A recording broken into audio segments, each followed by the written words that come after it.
दिल्ली में बीजेपी नेता सुरेंद्र मटियाला की हत्याकांड में बड़ा खुलासा हुआ है। हत्या की जिम्मेदारी गैंगस्टर कपिल सांगवान ने ली है।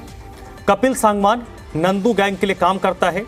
दिल्ली पुलिस को जांच के दौरान सोशल मीडिया के जरिए एक पोस्ट मिला है जिसमें कपिल सांगवान नाम के गैंगस्टर ने इस हत्या की जिम्मेदारी ली है।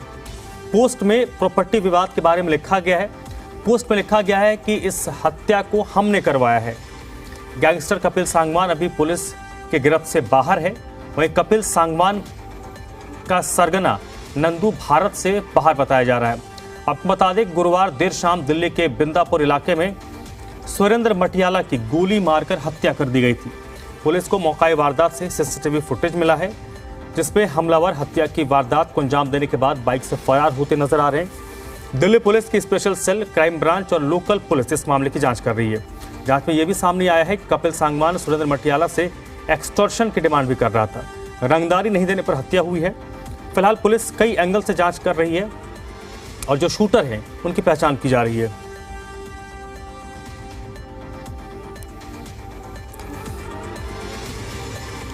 भारतीय जनता पार्टी के नेता की हत्या के मामले में एक नया अपडेट है।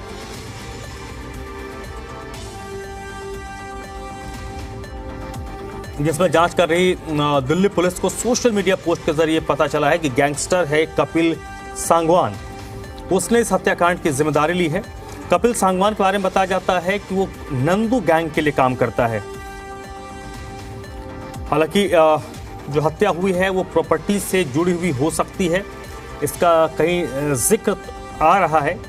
इसके साथ साथ ये भी बात निकलकर सामने आ रही है कि हो सकता है कि इसमें उगाही की बात हो, पैसे मांगेगा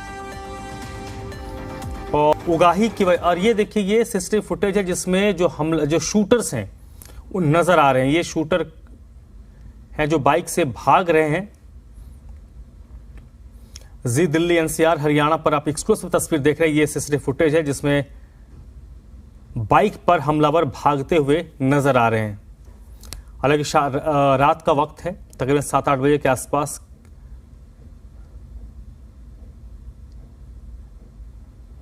की घटना है, तो बहुत ज्यादा क्लैरिटी नहीं है।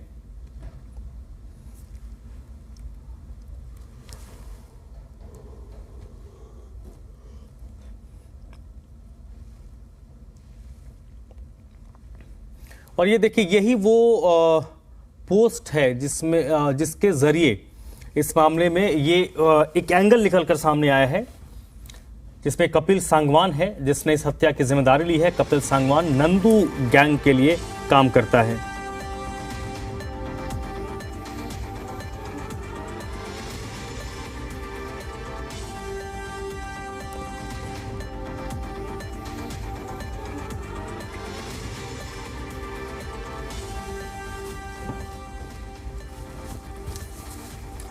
और इस वक्त प्रमोद शर्मा मेरे साथ जुड़ रहे हैं दिल्ली से, इसी पर ज्यादा जानकारी के लिए। प्रमोद, दिल्ली पुलिस के लिए एक बड़ी चुनौती है, विशेष तौर पर जो दिल्ली का बाहरी इलाका है वहां पर देखिए गाहे बगाहे इस तरीके से शूट आउट होते रहते हैं, एक्सटॉर्शन की बातें होती रहती हैं, जो एक चैलेंज है दिल्ली पुलिस के लिए।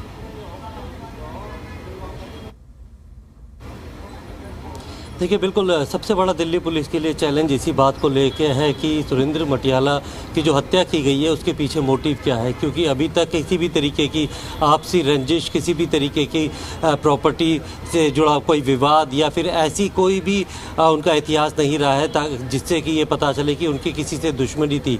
बहुत ही सरल स्वभाव के बताए जाते हैं और किसी से कोई रंजिश नहीं थी। अभी तक परिवार ने भी ऐसी कोई आशंका जाहिर नहीं की है कि उनका किसी बात को लेकर जो सुरेंद्र मटियाला है उनका किसी से कोई विवाद रहा हो।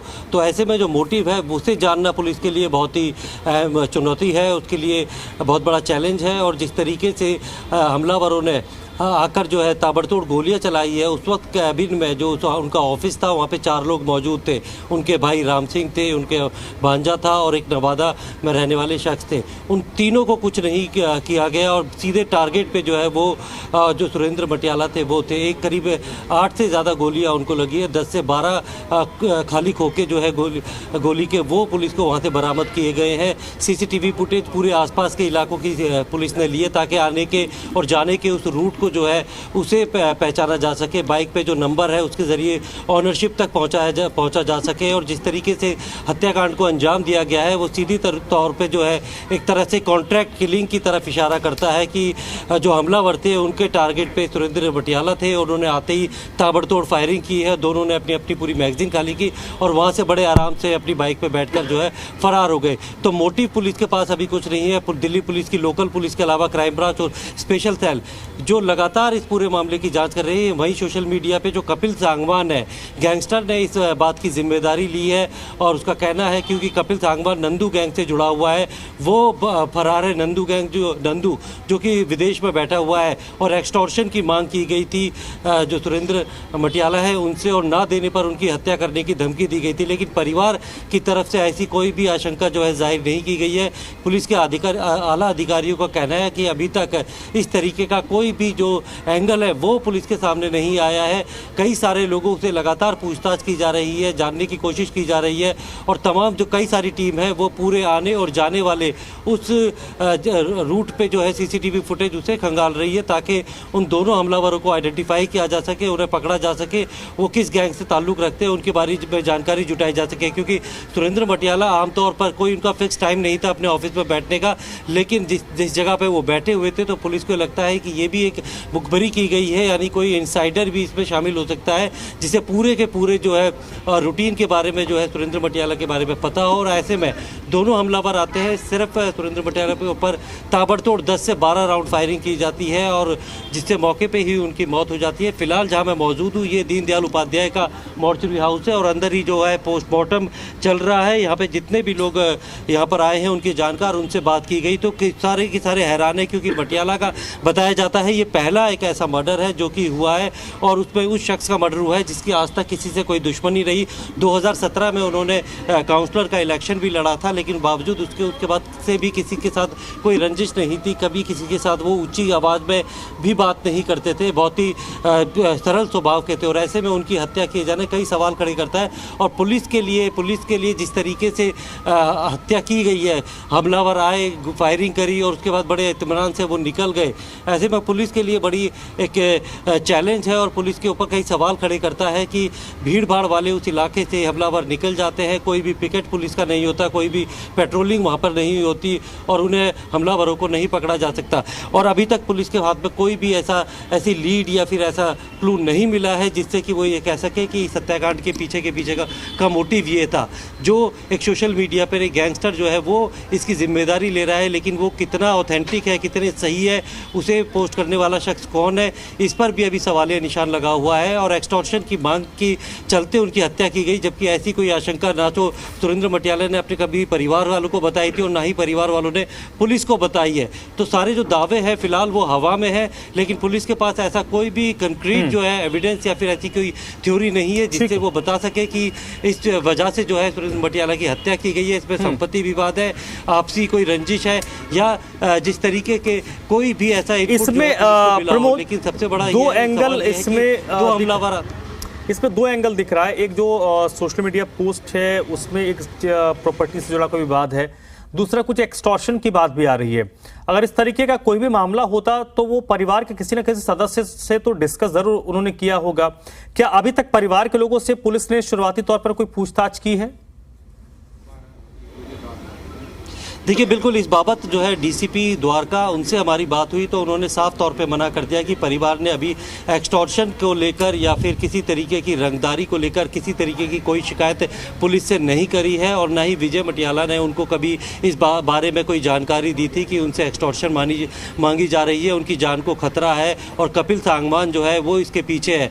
कपिल सांगवान नंदू गैंग से जुड़ा हुआ है, नंदू जो है वो विदेश में बैठा हुआ है, कपिल सांगवान पुलिस की पकड़ से काफ़ी दूर है और ऐसे में इस बात का, इस हत्याकांड की जिम्मेदारी लेना, क्लेम करना, इसको लेकर भी अभी कई सवाल है क्योंकि जो परिवार वाले एक्सटॉर्शन की किसी भी बात से मना कर रहे हैं और जो सुरेंद्र मटियाला है उनका संबंध किसी भी ऐसे ना तो गैंग से था ना ऐसे लोगों के साथ था जिससे कि किसी राइवल गैंग को जो है उनसे परेशानी हो सकती थी, उनसे वो दुश्मनी ले सकते थे। काफ़ी सरल स्वभाव के सामाजिक व्यक्ति थे, हर किसी की मदद करते थे और ऐसे में उनके ऊपर जानलेवा हमला होना, उनकी गोलियों से भूनकर उनकी हत्या कर देना, ये न सिर्फ उनके परिवार को बल्कि गांव के हर सदस्य को जो है वो खाया जा रहा है कि आखिर ऐसे ही सज्जन पुरुष की कोई हत्या कैसे कर सकता है जिनका कभी भी किसी के साथ कोई विवाद ना रहा हो। और ऐसे में हत्या को अंजाम देने के बाद जो है हमलावर बड़े आराम से निकल जाते हैं। कई सारी सीसीटीवी फुटेज पुलिस को मिलता है। हालांकि जो सुरेंद्र मटियाला उनके ऑफिस जहां वो बैठे हुए थे उसके बाहर भी जो है सीसीटीवी कैमरे लगे हुए थे। पुलिस उनके डीवीआर को अपने साथ ले गई है और लगातार जांच की जा रही है, लेकिन अभी तक जो हमलावर हैं उनके बारे में कोई भी ऐसी पुख्ता जानकारी नहीं मिली है कि वो किस गैंग के हो सकते हैं या फिर किस रूट से वो आए हैं, किस रूट से चले गए, वो कौन सी बाइक थी, उस बाइक का नंबर क्या था, क्या बाइक चोरी की थी। तो ये सारी जो इनिशियल इन्वेस्टिगेशन के दौरान जानकारी मिलती है अभी फिलहाल पुलिस के पास नहीं है। पुलिस जांच करने की ही बात कह रही है, लेकिन इस पूरे मामले में कई सारी टीमें क्राइम ब्रांच की भी है, स्पेशल सेल की वो भी लगा है, क्योंकि जिस तरीके से अगर हम बात करें पश्चिमी ज़िले में तिहाड़ जेल के अंदर करीब 5:35 पर जेल के अंदर गैंगवॉर में एक कैदी की मौत होती है। वहीं 7:45 पर जो साउथ वेस्ट डिस्ट्रिक्ट है वहाँ पर मटियाला में एक ऑफिस में ताबड़तोड़ 10 से 12 राउंड गोली चलने की कॉल आती है। तो पूरी दिल्ली में जिस तरीके से बदमाशों के हौसले बुलंद है, चाहे वो जेल के अंदर हो या फिर जेल के बाहर हो, और जिस तरीके से सरेआम गोलियां चलाई जा रही है, हत्या की जा रही है, वहाँ दिल्ली के लॉ एंड ऑर्डर को लेकर कई सारे सवाल खड़े होते हैं। और इसी से निपटने के लिए न सिर्फ दिल्ली पुलिस की क्राइम ब्रांच, दिल्ली पुलिस की लोकल पुलिस और बाकी स्पेशल सेल को भी लगाया गया है, ताकि इस तरीके के जो ऑर्गेनाइज्ड क्राइम है, जिससे कि अगर ये एक्सटॉर्शन का मामला सामने आता है या कोई टारगेट किलिंग होती है तो उस पर लगाम लगाई जा सके और ऐसे लोगों को, ऐसे बदमाशों को आइडेंटिफाई किया जा सके जो कि इस तरीके की वारदातों को अंजाम देने से पीछे नहीं हट रहे।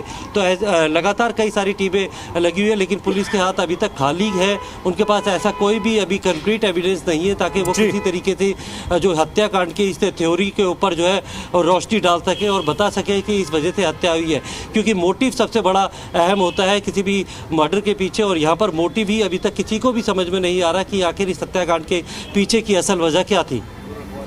चलिए, बहुत बहुत शुक्रिया आपका। मोटिव क्या है, हत्या क्यों हुई है, हत्यारे कौन है, अलग अलग एंगल से पुलिस मामले की जांच कर रही है, लेकिन अभी तक मोटे तौर पर पुलिस के हाथ कुछ भी पुख्ता नहीं लगा है। बहुत बहुत शुक्रिया प्रमोद आपका इस पूरी जानकारी के लिए। तो बीजेपी नेता की गोली मारकर उनके ऑफिस में ही हत्या कर दी गई है और सुरेंद्र मटियाला जो भारतीय जनता पार्टी के नेता है, पूर्व पार्षद रह चुके हैं, उनकी हत्या से दिल्ली की सुरक्षा व्यवस्था पर एक बार फिर से सवाल खड़े हो रहे हैं। तो दूसरी तस्वीर और सीसीटीवी फुटेज है जिसमें वो हमलावर भागते हुए नजर आ रहे हैं और वो गैंगस्टर जिससे सोशल मीडिया पोस्ट के जरिए इस घटना की जिम्मेदारी ली है।